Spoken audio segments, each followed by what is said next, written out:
going to go play an FIU team that is coming off of a big road win for them. They're coming back home. We need to go get a road win ourselves, and so I felt that they were very focused today, and didn't feel like there was any hangover from the win on Saturday, and we're right back at it and excited to get going. So there we are. Questions? Coach, saw Keelan Travicker kind of working out in a red jersey. How far away is he? I'm not sure yet, but it was sure good to see him out there. And he only participated in individual work, and he'll be non-contact. But I don't know that it's not going to be sooner than I thought. I was really encouraged. It was great to see him out there. But we have to make sure that that bone is 100% healed and calloused.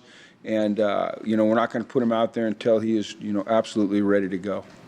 Along that theme is Durante. Have you heard anything about Durante? Durante is in our concussion protocol, and as soon as they work through that through the week, we'll have a decision made by the doctors, the medical team, on whether or not he's available.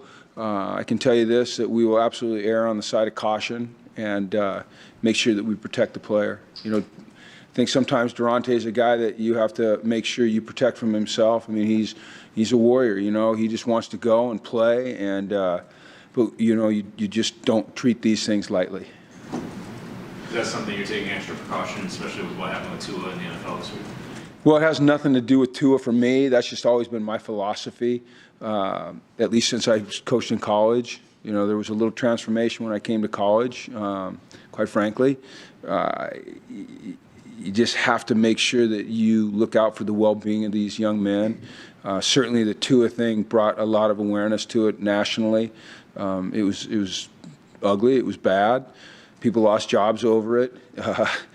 But for me personally, it's always been, I think I said on Sunday on the call, head, neck, and spine injuries, you just, you're extra precautionary about those things. There's not a win that's ever worth putting someone that shouldn't be in harm's way. Jim, I know you talked in the preseason about how you're always very curious to see how a team will deal not only with some disappointments but some successes, because either can be, I forget exactly how you termed it, but kind of disruptive forces potentially. Yeah. Halfway through this season now, having experienced some rewarding days and some frustrating days, how do you feel like you guys have handled everything? They've handled it the way that I think is important you handle it, and that's the same. If you handle success and failure the same and you're undeterred by it and you just keep working, I think you have a chance to ultimately have success. And so, I think I said might have been after the Utah State game when I didn't feel like we handled success very well when we went up 14-0. I think that might have been when we talked about it. And then certainly we've had some struggles. And now we had a win that appeared to be a pretty emotional win. From what the indications were today, we're in a good spot. But the key is, where are we on Saturday when it's time to play? And so the focus has just got to be on the mindset, the work ethic, the focus, the concentration, the commitment, all those things we just constantly stress whether we win or we lose. And it's just all about, playing up to your potential in every single snap. And if you do that, that's the process everyone talks about, then you have a chance to be successful. But we can't be a team that does this. And we're really working hard not to be that team. Toward that end, you've talked a lot about you don't think that the effort should rise during a season because you expect effort constantly there. But can the confidence rise and make the play a little bit better? Absolutely. I mean, I think effort should be, you should sustain effort regardless of circumstance. Confidence, I think there's an ebb and flow to it. I think you gain confidence not only by winning, but by the way you prepare for a game. And I talked about this the other day, when you have more certainty about what you're doing, and so you've gotten more repetitions doing the same thing over and over again, and then it's proven to be successful, then you play faster, right? And because you have confidence to just cut it loose and go. When you play faster, you make more plays. So it's all bundled together. But I absolutely think that confidence can grow, and I see it growing. I saw it growing even in some of our losses. I really did, because as we looked at the film and evaluated play by play, regardless of score, we saw good things happening, just not enough. Now we're going to see more and more good things happening. Sorry about that.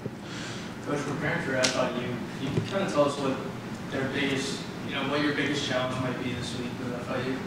Well, they've got a really, really good wide receiver. I mean, he's one of the top pass catchers in college football. I think that they do a really good job offensively with their check with me schemes and getting themselves in the right play versus what they think you're going to play on defense. I think their coaches do a great job with that. Their quarterback has mobility. He threw 3 touchdown passes last week. So all of a sudden, you got a guy that shown he can do it with his arm, but he's also a threat to run the ball, and he's a physical guy. He's about 6'2", 225, so he doesn't go down easy. Defensively, they play a lot of 3-man front on first and second down, get into 4 down on third down. I think they play fast. I think they play physical. I think they do a good job of mixing their zones and do a good job playing zone and man. So, those are some of the things. And then for us, we have to be able to number one, get a good punt off and then go down and cover it. And they've got good returners. They got some speed there. So that's a big point of emphasis for us is our coverage stuff. Your defense has made tremendous strides over the in recent weeks. On game day on sideline, it seems Dalton's the one next to you, really calling out the defense and things of that nature. Is he risen to the forefront in terms of who you lean on? Who's that now? Dalton.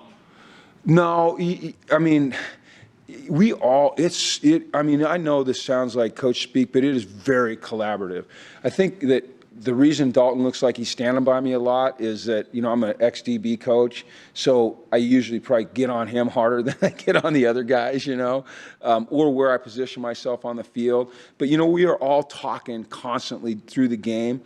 And those guys give me suggestions like between every play. It's not uncommon for me. As a matter of fact, it's very common to say, what do you guys like here, during a series. I've found it to be an amazing working relationship with those 3 guys and the guys, our analysts and our GAs as well. Dalton's the guy I know the best. So maybe, I have a tendency to lean towards him. But, those guys are all fantastic. It's been fun. Talked about Zion's improvement, how much more comfortable he looked. How do you think those 3 games against Syracuse, Michigan, and NC State kind of expedited his growth? And how rare an opportunity is that for a freshman? Well, they certainly could have broke him if he was, not as mentally tough as he is. I mean, because those were tough. You have some tough sledding right there. And even the start of this game, wasn't great. But for some reason, and I don't know what it is, maybe it's because he'd been through those 3 tough games. As the game went on, even though we weren't having great success offensively, I just felt like our offensive unit's confidence was growing, and his certainly. And, we talk about, like, certainty, right, and playing with certainty, and that enables you to play faster and make plays, and he seems more certain now in what he's supposed to do. So you'll see him pull it quicker and run, right, or get the ball out of his hand quicker on passes. He's got a long way to go, as all of us do. And we got a long, let's not, fool us. We got a long ways to go. But, I just know that he's a mentally tough, very competitive kid, and it's going to be hard to get him down. Now, he takes things hard. I mean, after losses, he's not, he's emotional. But he bounces back. He bounces back, and that's what we saw in him when we recruited him.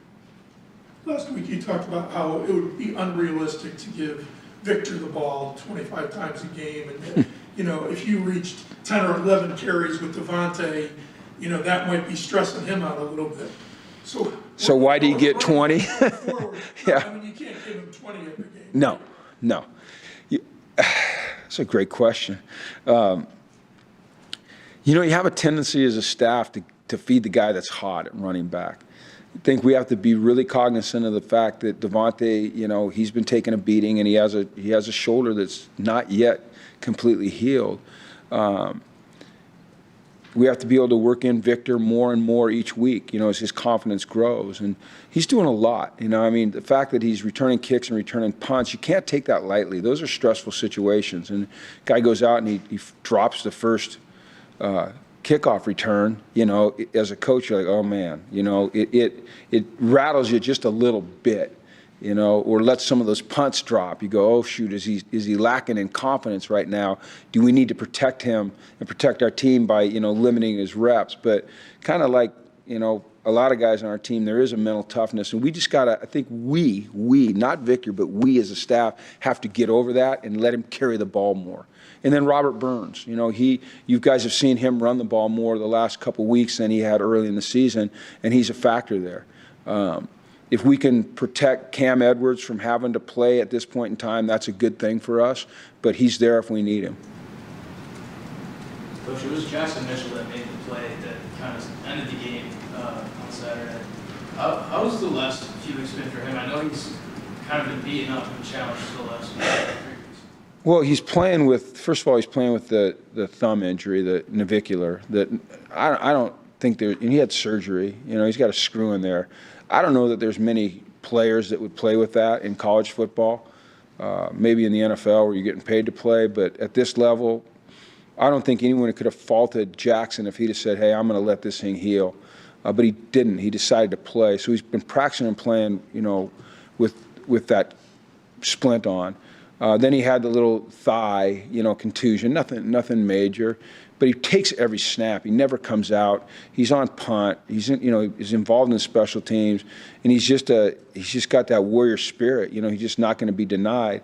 I will tell you this: it was for the first time I've ever heard him say this, but it was after the North Carolina State game, and he didn't play as well as he's capable of playing. And he told me, he said, I didn't have the energy.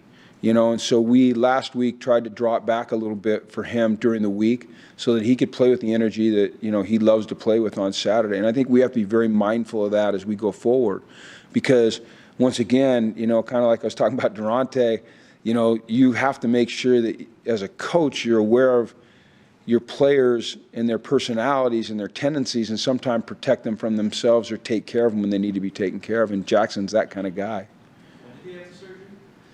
I think it was April or May.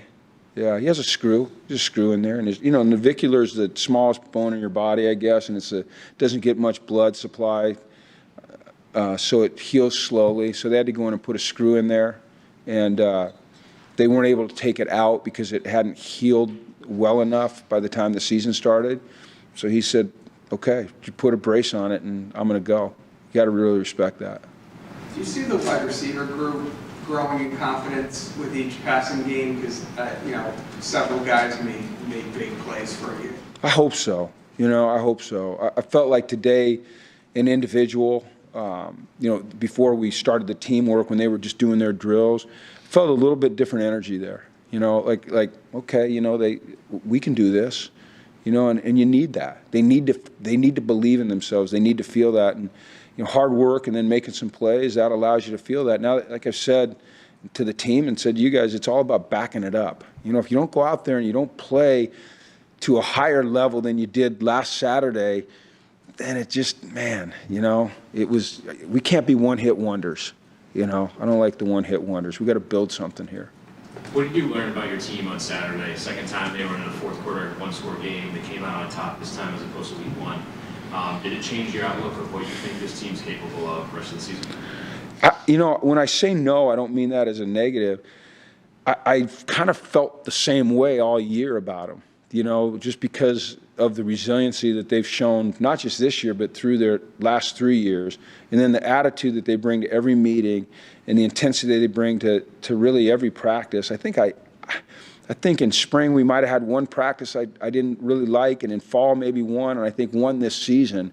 You know, I don't know that I've been able to say that in the past about teams I've been with. And so there's a practice, there's an intensity that they bring every day that as a coach you go, you know, I see it. Maybe not everyone sees it, but I see it.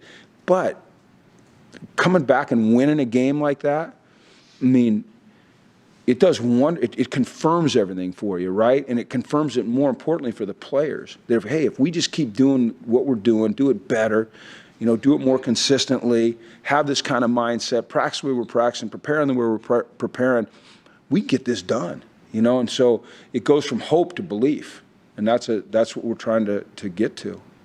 Jim, you've given your team a lot of credit for how they handle things week in and week out. But what sense have you had of how the rest of the state or even people on the outside of the program saw last Saturday's win? You know what? I don't know. I've had to have my head down.